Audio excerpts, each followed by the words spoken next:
cette découverte passionnante de la Sainte Famille, le lieu privilégié de guérison de nos blessures. Nous avions vu hier que Marie, notre mère, est la porte du ciel, la porte par laquelle Dieu va descendre au milieu des hommes, la porte par laquelle les hommes que nous sommes allons entrer dans le ciel. Marie nous introduit dans la Sainte Trinité, Marie nous introduit dans la Sainte Famille. Si elle a introduit le Verbe de Dieu dans une famille, elle va nous introduire aussi dans une famille. Le premier geste que Marie fait quand elle a mis au monde Jésus,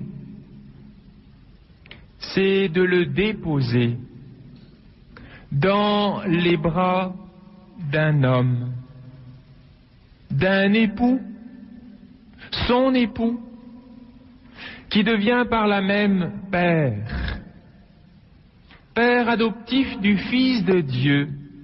Cet homme, c'est Saint Joseph. Il ne peut pas y avoir de mère s'il n'y a pas un père. Ce père, Saint Joseph, est malheureusement très mal connu. On le représente volontiers âgé, à la barbe blanche, ayant déjà de nombreux enfants, pour pouvoir veiller en toute sécurité sur cette Vierge qui lui est confiée. Ou bien on le représente encore sur les icônes comme un homme travaillé par l'épreuve et ne comprenant pas ce qui lui arrive. Je vous inviterai ce soir, en entrant dans la Sainte Famille par la porte qu'est la Vierge Marie, de nous mettre à l'école de l'enfant Jésus. Cet enfant qui vient de naître et que Marie dépose dans les bras de son Père. Si la mère donne la vie, le Père, lui, protège, couvre, cache. Le dévoilement de Saint Joseph est réservé à la fin des temps, nous enseigne l'Église. Jean-Paul II vient d'écrire récemment dans une de ses encycliques que Saint Joseph serait le père du 3e millénaire. Notre monde a besoin de pères. Nous vivons une crise majeure de la paternité. Il n'y a plus de père. Saint Joseph va nous être redonné pour que nous redécouvrions la paternité et pour que nous, hommes et pères, nous puissions guérir de nos blessures. Deuxième grande qualité du Père, il fait grandir. La mère, vous disais-je hier, donne la vie, donne son sang. Et c'est le Père qui donne la croissance. Toujours dans la terminologie hébraïque, le nom de Joseph signifie l'augmentant. Jésus va augmenter entre ses mains. Et si vous voulez grandir, mettez-vous entre les mains de Joseph. Il croissait en sagesse, en taille et en grâce devant Dieu et devant les hommes. Saint Paul écrit, « Moi j'ai planté, Apollos a arrosé, mais c'est Dieu qui fait croître. » Et le Père éternel donne à Saint Joseph cette grâce toute particulière de la croissance. Si le Seigneur ne bâtit la maison en vain, peinent les maçons. C'est au Père est dévolu, ce rôle unique de faire grandir. Et comment le fait-il? Il le fait d'abord parce qu'il a autorité sur son Fils. Avoir autorité, qui vient du latin augere, ça signifie faire grandir. Nous, les pères qui avons autorité sur nos enfants, avoir autorité signifie faire grandir. Eh bien, Saint Joseph est responsable de la croissance dans l'amour. Il a un rôle de premier plan dans l'éducation des jeunes, et en particulier de ceux qui n'ont pas de père. Je vous donnerai pour exemple une jeune maman célibataire qui élève sa petite fille, toute seule donc, et qui a mis au centre de sa maison la statue de Saint Joseph. Et cette petite fille de 7 ans, quand elle parle de son papa, c'est de Saint Joseph dont il s'agit. Le père a autorité sur son fils, sur sa fille, non pas pour le commander, mais pour le faire croître. C'est très important de comprendre cela. Nous sommes héritiers d'un système éducatif qui soit proposer une loi trop dure, qui casse, qui brise, et dont, avec les années 68, nous avons refusé, rejeté. Et maintenant, les enfants poussent volontiers comme des herbes folles. Il n'y a plus de loi. Or, l'autorité n'est pas commandée. Le fondement de l'autorité n'est pas dans le pouvoir, mais dans le don de soi. S'il est vrai que le Père a autorité sur son Fils, ce n'est pas pour une domination, mais pour se donner. S'il est vrai, nous l'avons vu, que le mari, dit saint Paul, a autorité sur sa femme, il n'a autorité que parce qu'il se livre à elle. C'est ainsi que saint Joseph est le berger de sa famille. C'est à son école que Jésus a appris le métier de berger. Si Jésus, dans son humanité, est l'exemple admirable du berger, s'il dit « Je suis le bon berger, mes brebis écoutent ma voix, je livre ma vie pour mes brebis ». Tout fils qu'il est, il a appris de l'obéissance. Il a appris de cette écoute envers Saint Joseph comment être berger. Il a appris du berger de la Sainte Famille ce métier. Joseph est le bon berger qui livre sa vie. Il est mort d'amour pour Marie, comme le meilleur des époux. Et, à mon avis, il l'a appris en contemplant ce tout petit enfant Jésus dans la mangeoire de Bethléem. Le Fils du Père, Dieu des dieux, Seigneur des seigneurs, tout Dieu qu'il soit, a accepté d'être un tout petit, qui se donne à manger. Bethléem, la maison du pain.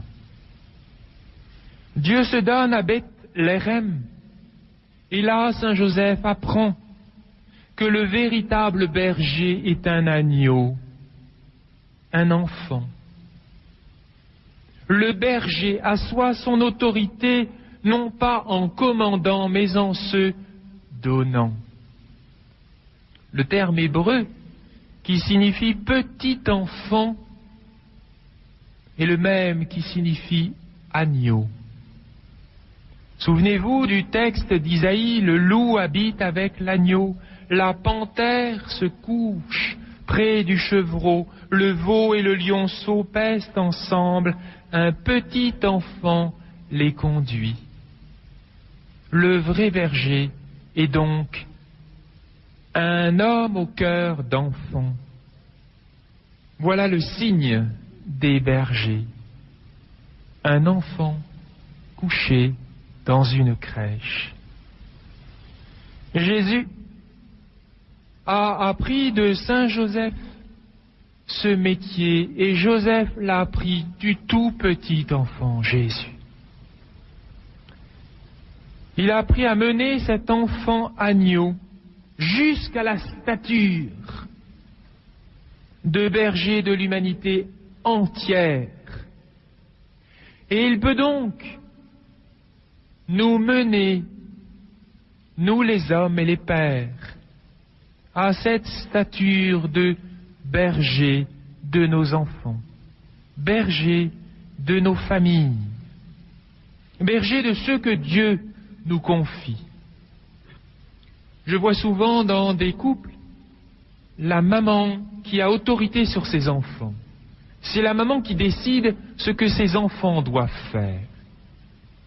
Pourtant, regardez, quand l'ange s'adresse à Marie, il s'adresse à elle pour l'enfantement d'un petit garçon, fils de Dieu. Mais il ne s'adresse pas à Marie pour lui dire « Va vite en Égypte, avec ton mari et l'enfant ». L'ange s'adresse à Joseph. Eh bien, il en est ainsi, c'est au Père que revient ce ministère de l'autorité. Et ce ministère de l'autorité va s'exprimer dans une force pleine de tendresse. C'est-à-dire que nous allons offrir à l'école de Saint Joseph à nos enfants des limites fermes mais douces, de façon à ce que nos enfants puissent s'y heurter sans s'y briser, qu'ils puissent s'y heurter et, s'ils le veulent, ne pas les respecter. Il faut leur donner une loi qui ne brise pas et qui en même temps ne soit pas trop molle, pour que l'enfant puisse se heurter à des limites, mais en même temps puisse faire l'expérience de la transgression.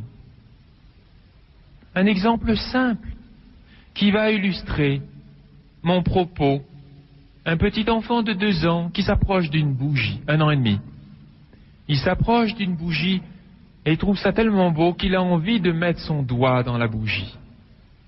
Le rôle de ses parents, et en particulier de son père, sera de lui dire « Ne mets pas ton doigt dans la bougie.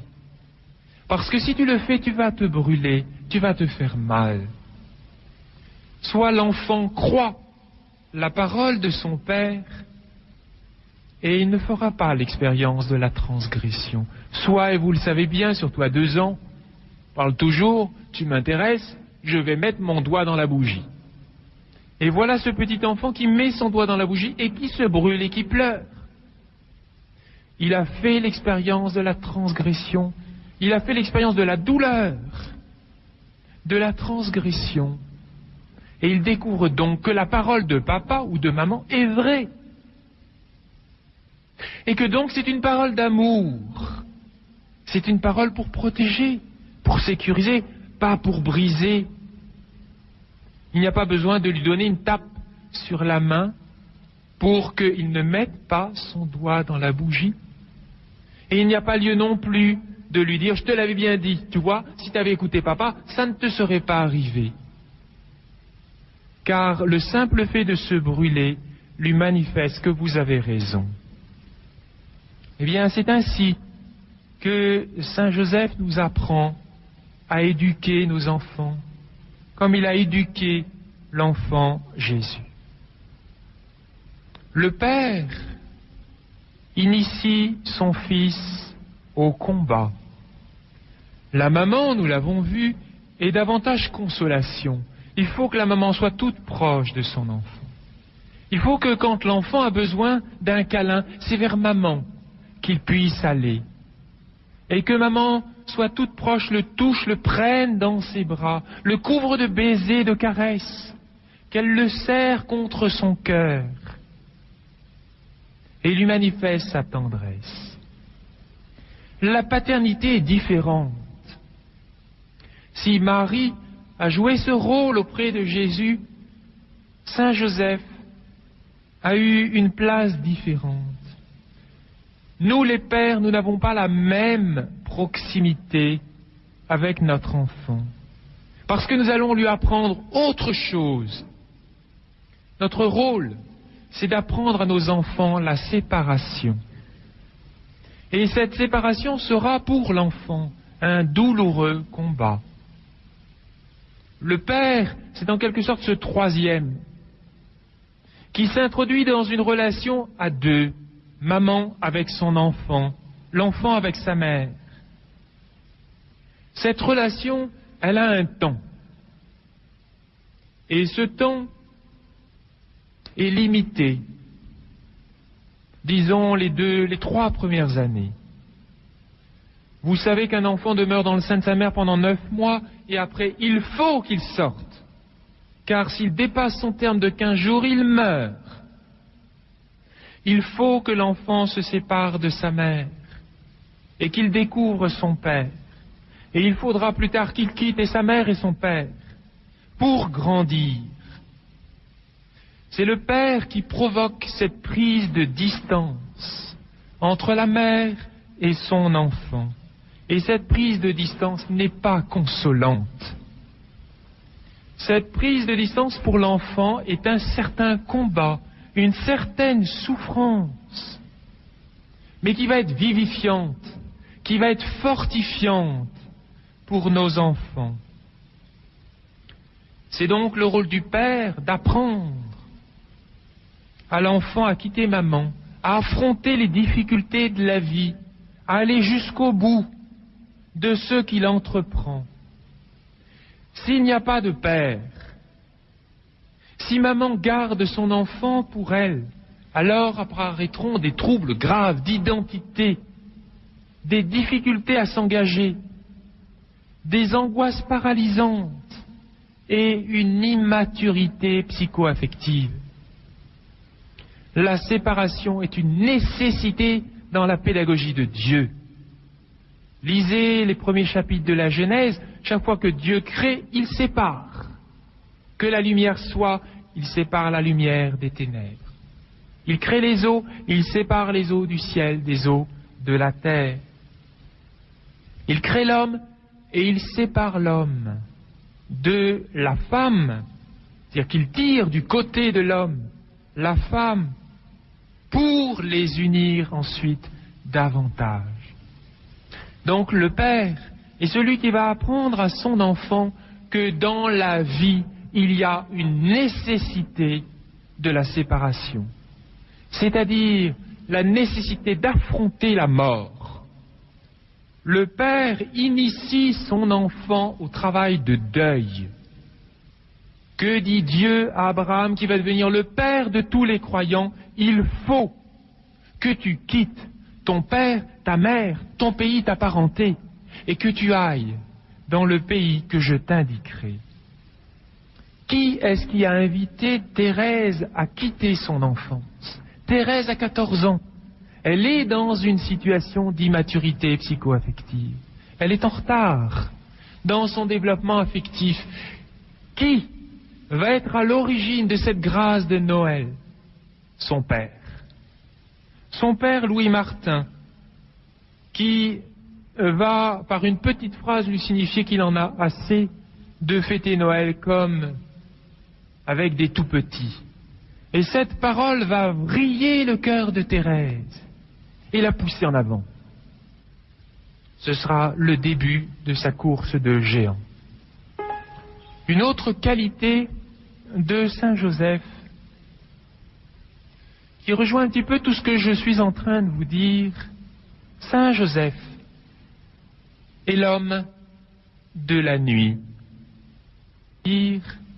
Saint Joseph est l'homme de la nuit. Il cache et il est caché. Il est le spécialiste de la mort à soi-même, puisqu'il a permis à Jésus de faire ce passage de sa mère à son père, Parce que Saint Joseph est le bon berger qui va apprendre à Jésus à livrer sa vie. Il est le patron de la bonne mort. Il nous apprend la mort à nous-mêmes. C'est-à-dire qu'il nous apprend à descendre. Je suis extrêmement frappé par cette pédagogie que l'on découvre dans l'intimité de la Sainte Famille. Marie montre, Marie dévoile, Marie met à la lumière. Elle est cette femme de lumière qui montre Jésus, qui nous donne Jésus, cette femme qui est exaltée. Toutes les générations me diront bienheureuse. Saint Joseph, le Père, est caché, voilé. Il nous apprend la descente. Et je suis convaincu qu'il a appris à Jésus la ruse du combat dans la nuit. C'est Saint Joseph qui nous apprend à combattre dans le combat spirituel cette ruse de la descente. C'est la science sublime que le Père éternel a appris à Saint Joseph. Souvenez-vous ce texte de ce matin à l'Épître aux Philippiens. Dieu ne retint pas jalousement le rang qu'il égalait à Dieu, mais il descendit. Le Verbe éternel, sagesse du Père, a appris du Père éternel ce mystère de la descente. Eh bien, Jésus, dans son humanité, a appris de son Père Joseph ce mystère du voilement, de la descente, c'est-à-dire de l'humilité. Il descendit à Nazareth et il leur était soumis. Jésus dira quelques années plus tard, quand tu es invité à des noces, ne va pas t'étendre sur le premier divan, mais reste à la dernière place.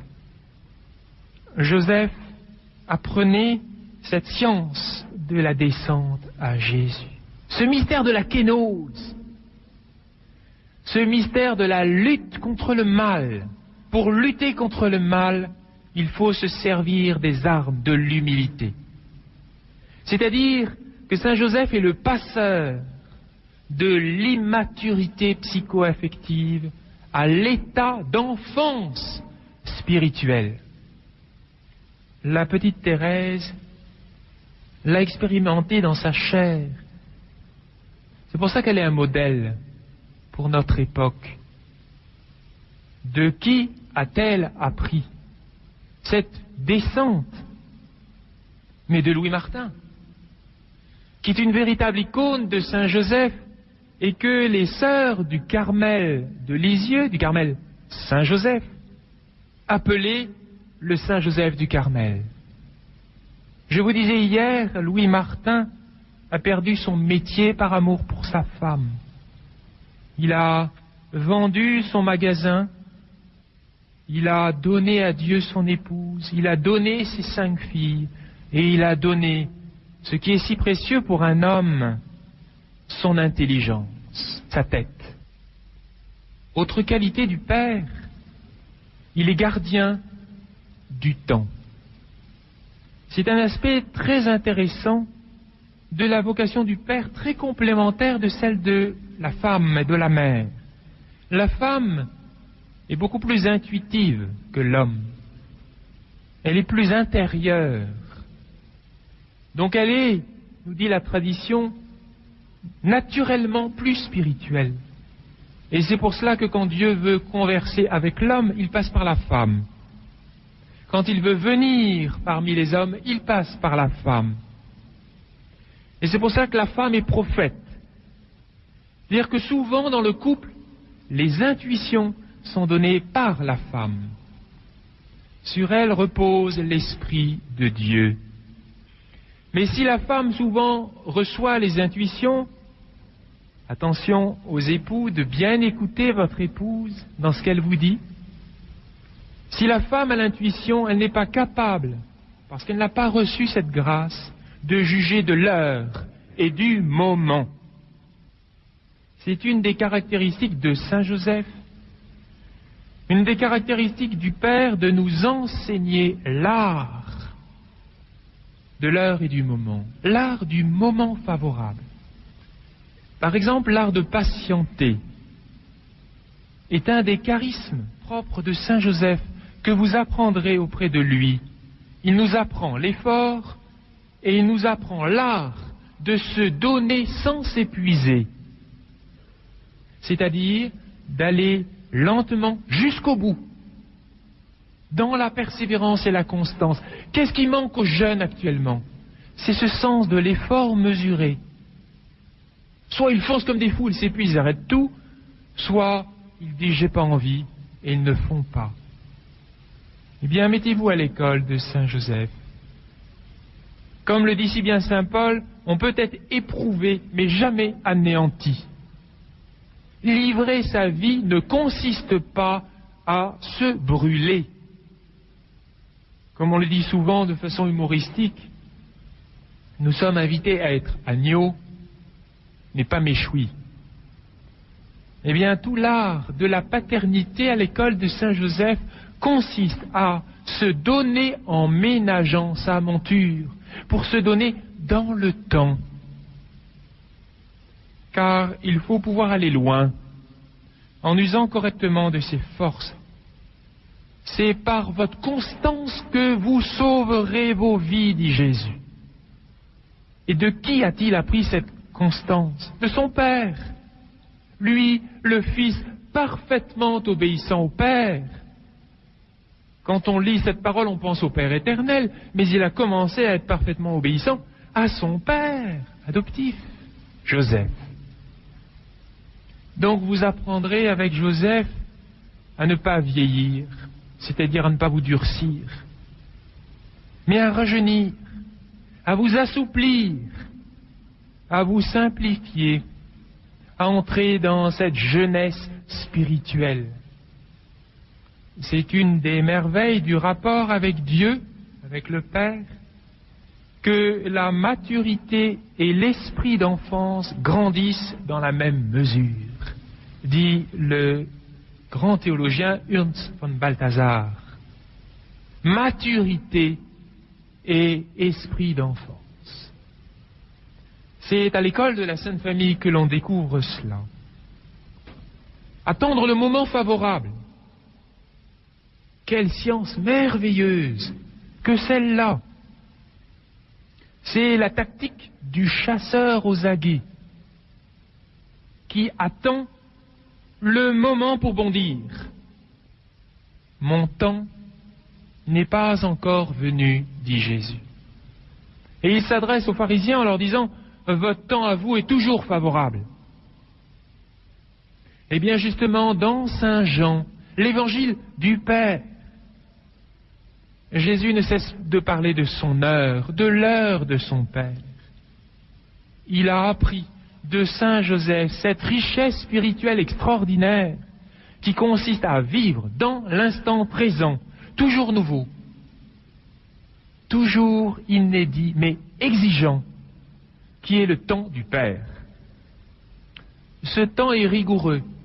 Il ne laisse place à aucune rêverie. Il bride l'imaginaire.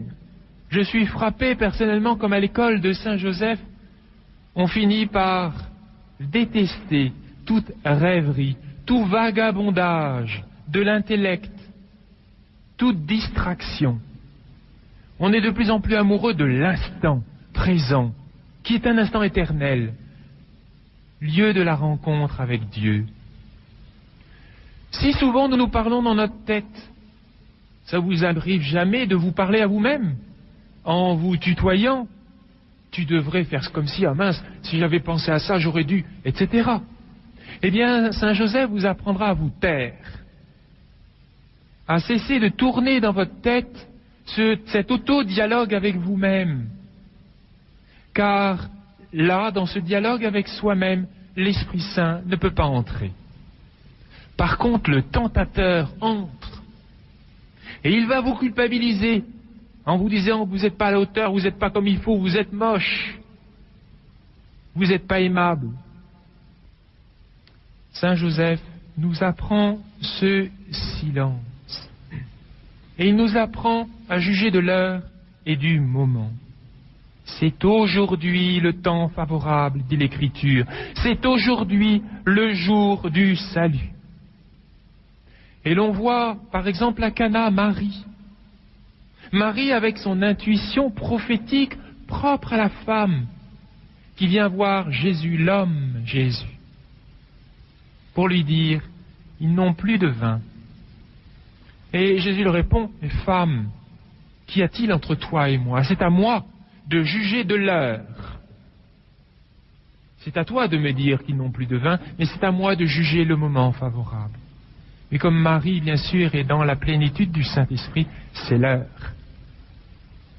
C'est l'heure du premier miracle. Eh bien, on retrouve très souvent cette manifestation de l'heure. Quand l'heure n'est pas venue, Jésus échappe aux Nazaréens qui veulent le précipiter du haut de la falaise.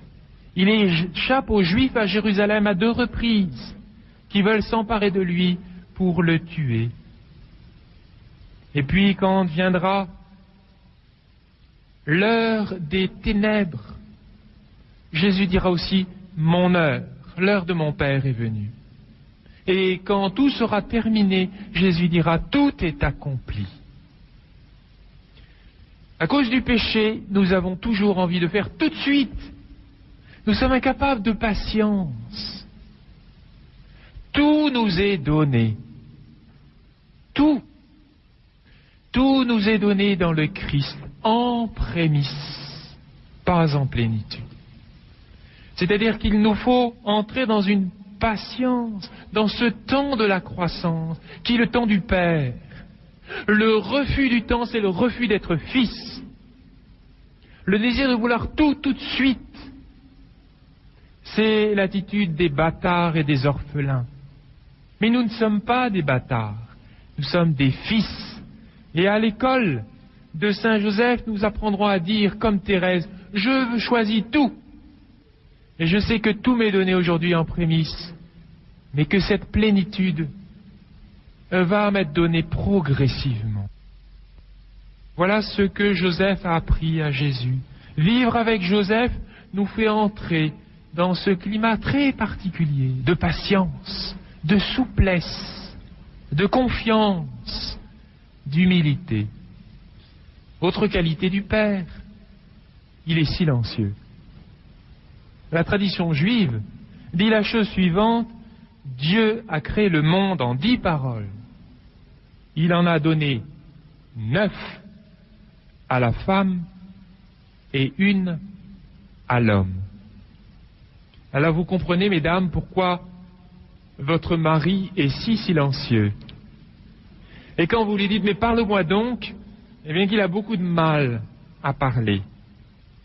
C'est vrai que c'est un effort que nous avons à faire, nous les époux, que d'apprendre à parler à notre épouse. Mais c'est vrai aussi que cela fait partie de la nature de l'homme. Marie parle, et abondamment dans l'Évangile. On la voit au Magnificat, on la voit à Cana. Saint Joseph, que dit-il dans l'Évangile? Quelle est la parole qu'il prononce? Aucune? Si, Saint Joseph parle. L'ange va dire à Saint Joseph, tu l'appelleras du nom de Jésus, Yeshua. Donc l'Écriture nous dit que le nom, le mot que Joseph va prononcer, c'est le nom de son fils. C'est très important de saisir cela. D'abord parce que c'est le Père qui donne le nom. C'est le Père qui donne l'identité. Vous voyez, la vocation de la femme est de donner la vie. Avec la vie, bien sûr, il y a la vie, c'est-à-dire l'être. Mais c'est la vocation de l'homme de donner le nom à son fils. Pourquoi y a-t-il parmi nos jeunes actuellement tant de troubles d'identité qui vont jusqu'à des problèmes d'homosexualité? Parce qu'il n'y a plus de père, parce que la mère ne désigne plus le Père, parce qu'elle ne prononce plus le nom du Père à son Fils, mais aussi parce que le Père n'est plus Père. Eh bien, Joseph va donner à Jésus le nom au-dessus de tout nom, et l'introduire ainsi dans toute une famille humaine. Donc le Père est silencieux, Saint Joseph est silencieux à l'image du Père éternel. Je crois que la maman intervient, nous l'avons vu, dans la relation à son enfant par le toucher et par la parole. Il faut qu'elle soit proche, tendre, et qu'elle parle à son enfant. Même quand il est tout petit, vous les mamans, parlez à votre enfant. Racontez-lui toutes sortes de choses, chantez-lui des comptines, et vous l'aiderez ainsi à se développer. Le Père, lui, parle moins. Pourquoi ? Pour laisser un espace à son enfant, pour parler. Le Père éternel se tait, ou plus exactement, il parle, mais par son Fils. Parce qu'il est silencieux, il laisse un espace à son Fils pour se dire. Parce que Saint Joseph se tait, il laisse un espace à Jésus pour parler.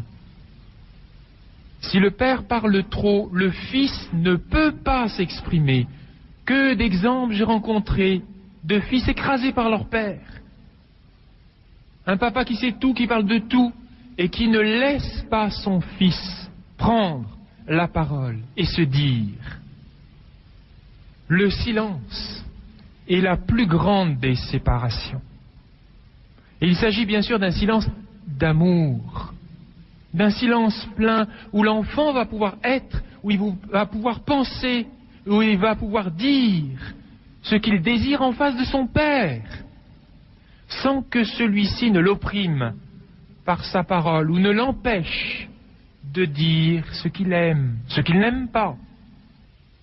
Le silence du Père va donner toute son importance au regard.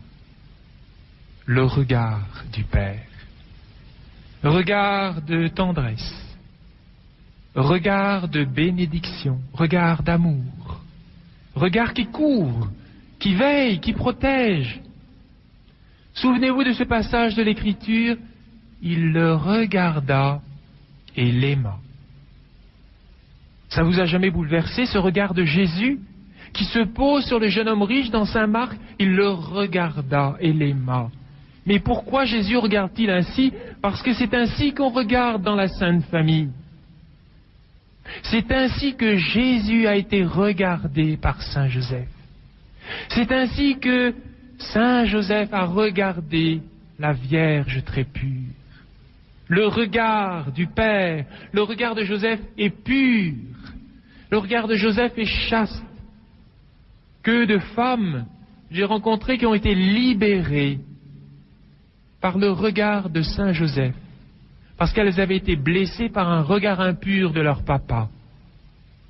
Eh bien, nous les pères, pour avoir un regard pur sur notre enfant, pour nous les époux, pour avoir un regard pur sur notre épouse et sur la femme en général, entrer dans l'intimité de Saint Joseph. Il est le maître du silence, il est donc le maître de l'oraison du cœur. J'ai appris à l'école de Saint Joseph qu'il fallait se taire pour prier. Jésus le dit très clairement: quand vous priez, dites pas 36 paroles comme ceux qui ne savent pas prier ou comme les païens. Quand vous priez, dites Notre Père, Abba, Père.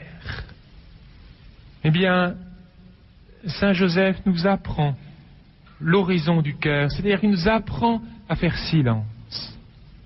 Il nous apprend à passer de la distraction à l'attention. Les plus grands spirituels de l'Église nous l'enseignent, Saint Jean de la Croix, Thérèse d'Avila, François de Sales, que celui qui n'a pas de maître dans l'oraison prenne ce glorieux saint pour guide. Il ne risquera pas de s'égarer, dit Sainte Thérèse d'Avila. Puisqu'il est le maître du silence, puisqu'il est le maître de la vigilance, puisqu'il nous apprend à être dans l'instant présent, puisqu'il nous apprend à lutter contre les ténèbres, il nous apprend à prier. La petite Bernadette, la toute petite Bernadette, dit ceci: quand on ne sait pas prier, on s'adresse à Saint Joseph. Et savez-vous que Sainte Bernadette a pris Joseph pour père en entrant à Nevers, juste après la mort de son papa, François Soubirous. Joseph a été mystérieusement le maître à prier de la reine des anges et du Fils de l'homme. Et c'est donc sa vocation de nous apprendre à prier, puisqu'il a été établi par Dieu pour être envers Marie et Jésus lui-même un passage vers le Père. C'est sa vocation de nous faire passer en son Fils adoptif, en Jésus, vers le Père. Ou encore de nous faire passer de la tête dans le cœur, de nous faire passer de l'intelligence dans notre cœur. Le Père donne le pain. Si j'avais commencé en vous demandant pour vous qui est Saint Joseph et quand est-ce qu'on l'invoque, vous m'auriez dit tout de suite, on invoque Saint Joseph quand on a des problèmes matériels. Si vous perdez un métier, par exemple, il faut prier Saint Joseph. Vous avez tout à fait raison. Mais vous voyez que c'est réduire le rôle d'un père à un simple distributeur de biens matériels. Le Père donne le pain, c'est vrai, mais il donne aussi la parole. Dans la tradition juive, c'est la maman qui éduque l'enfant dans les 3-4 premières années. C'est elle qui lui parle de Dieu, c'est elle qui prie avec lui. Mais à partir de l'âge de 4 ans, 5 ans, c'est le père qui prend le relais.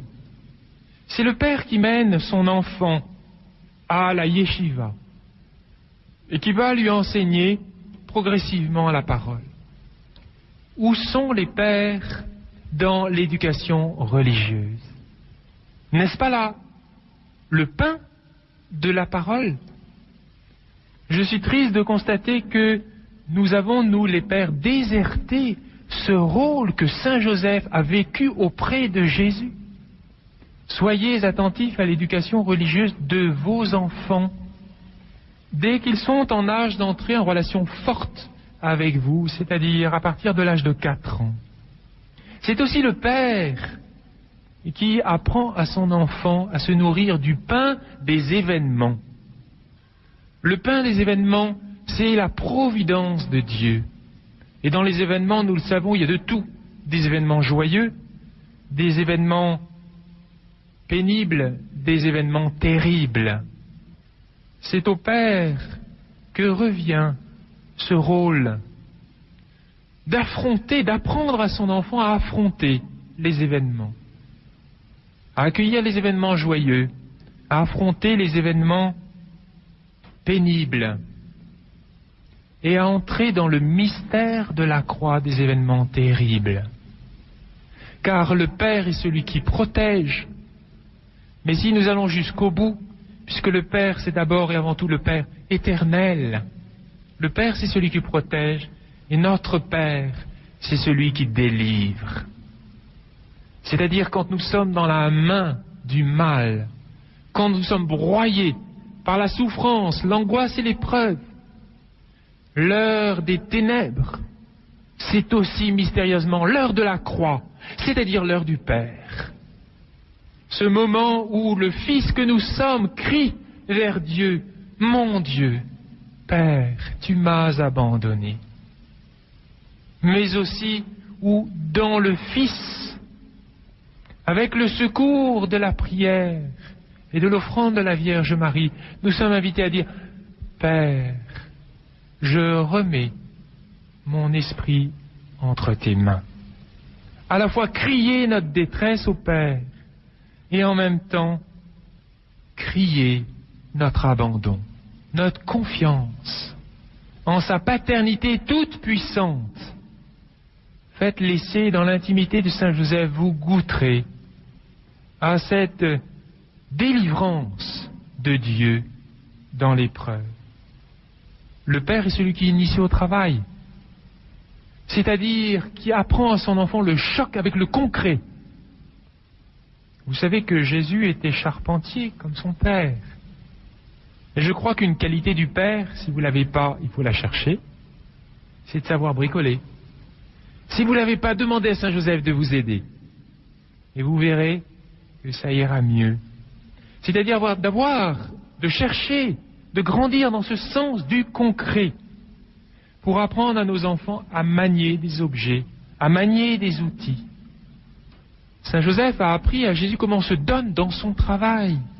Jésus le dit, mon Père travaille. Moi aussi je travaille.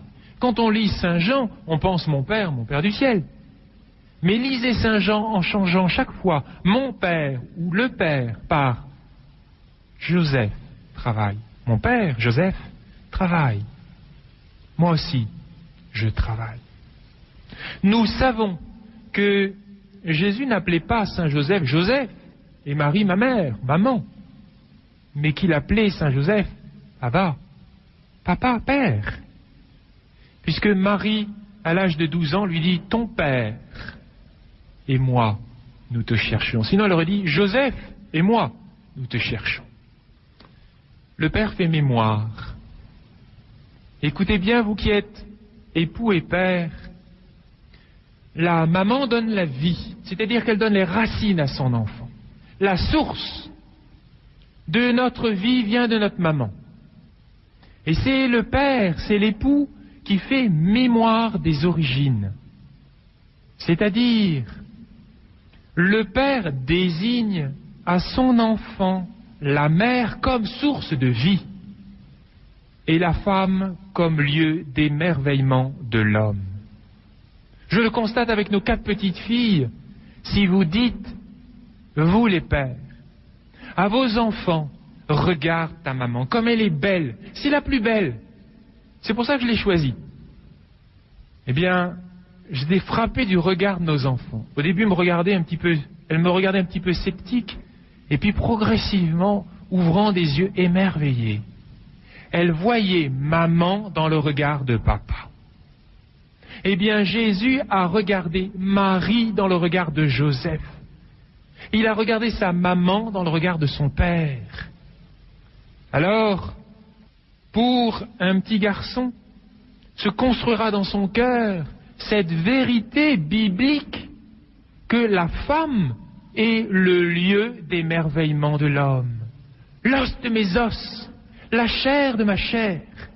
Tout homme porte en lui cette soif de s'émerveiller de sa femme. Et toute femme porte en elle le désir d'être la source d'émerveillement de l'homme. Et tout cela, bien sûr, en Dieu. À la fin du Shabbat, la communauté, l'époux se tourne vers l'épouse et la remercie d'être une échetraille, c'est-à-dire une femme parfaite. Oh, vous me direz, peut-être pas si parfaite que ça, c'est la Vierge Marie, mais notre femme est bien une bonne mère pour nos enfants. Elle est bien une bonne épouse pour nous. Donc il la remercie pour tout ce qu'elle lui apporte, puis les enfants à leur tour s'approchent et embrassent la main de leur mère. Et dans la femme, on honore la Vierge Marie. À l'école de Saint-Joseph, vous vous réconcilierez avec vos racines. Avec Saint-Joseph, vous vous réconcilierez avec la femme, avec l'épouse, avec la mère, avec vos origines, avec votre famille, avec votre enfance, avec votre naissance, avec votre conception. Saint-Joseph nous guérit de nos attitudes dépressives, c'est-à-dire de toutes ces pulsions de mort qui viennent d'une brisure maternelle. Maman ne m'a pas désiré.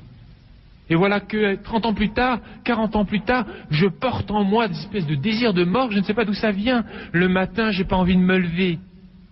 Mais faites l'essai dans ce cœur à cœur avec Saint Joseph. Vous découvrirez que la vie est belle. Parce que nos origines sont belles. Et parce que Saint Joseph désigne les origines, désigne la mère, il rassemble. C'est une dernière caractéristique du Père. Le mot hébreu Yosef signifie rassembleur, celui qui fait l'unité. Le Père est celui qui rassemble ses enfants dans l'unité. La mère a un rôle différent. La mère est plutôt la lumière, c'est-à-dire l'âme, la flamme, vous voyez l'atmosphère, la lumière de la maison. Et vous avez vu qu'au Shabbat, c'est elle qui allume la lumière. Mais c'est autour du Père que se réunit la famille et que se célèbre la liturgie familiale. C'est autour d'Abraham, c'est autour d'Isaac, de Jacob, que se rassemble Israël. J'ai vraiment perçu dans notre propre famille, quand mon père est mort il y a 12 ans, il est né au ciel, comme notre famille a été ébranlée dans cette unité.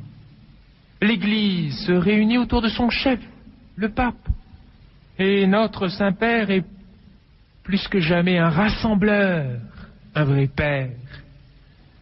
Et il apprend cette grâce de berger de l'Église universelle dans la Sainte Famille. Je n'ai fait qu'entrouvrir la porte. Dire des paroles sur celui qui est silence ne sert à rien. Pourtant, il fallait que je parle pour vous faire découvrir celui qui est caché, qui est un trésor. Trop souvent dans la Sainte Famille, nous exaltons la Vierge Marie et nous avons raison. Mais la Vierge Mère est-elle une femme si grande qu'elle a à côté d'elle un tout petit homme de rien du tout? Ce qui voudrait dire que Jésus a grandi dans une famille déséquilibrée. Non, Marie est Immaculée Conception, recouvert de privilèges uniques. Mais Saint Joseph, au contact de celle qui est immaculée, et auprès de celui qui est le Fils du Père éternel, dans la grâce qui est la sienne, une grâce unique de paternité, a été, à mon sens, immaculisé progressivement, pour devenir un homme, un époux et un père, pleinement selon le cœur de Dieu. Et donc un modèle pour nous. Jésus le dit, qui me voit, voit le Père. Donc qui me voit, voit le Père éternel. Mais qui me voit, voit donc le Fils de Joseph. Ne dit-on pas tel Père, tel Fils? Et Jésus, parfaitement obéissant, Fils parfaitement ressemblant du Père, avait donc tous les traits du Père éternel et tous les traits de son Père adoptif. Prenez Joseph pour Père adoptif. Savez-vous que notre Père éternel est Père naturel de Jésus et Père adoptif de chacun d'entre nous? Que Saint Joseph est Père adoptif de Jésus. Et qu'il est aussi, si vous le voulez, Père adoptif de chacun de nous. Un père ne l'est vraiment que si son fils le choisit. Je ne vais pas vous détailler la différence qu'il y a entre la maternité et la paternité. J'ai envie de dire la maternité est naturelle. La paternité, elle, grandit au sein même d'une éducation où plus l'enfant écoute son père, plus le père peut exercer sa paternité. Si vous voulez découvrir Saint Joseph, faites l'expérience de l'intimité avec lui. Et vous goûterez à ce que j'ai essayé de vous dire aujourd'hui. Jésus a deux mains, sa mère et son père. Et il désire, lui qui a un cœur d'enfant, tout petit enfant, il désire nous bercer. Comme nous l'avons essayé hier, entre ses deux mains, nous bercer entre Marie et Joseph, pour que nous soyons consolés de nos blessures maternelles, de nos blessures paternelles, et que nous puissions devenir à notre tour pour nos enfants des femmes, des épouses, des mères, des hommes, des époux et des pères, selon le cœur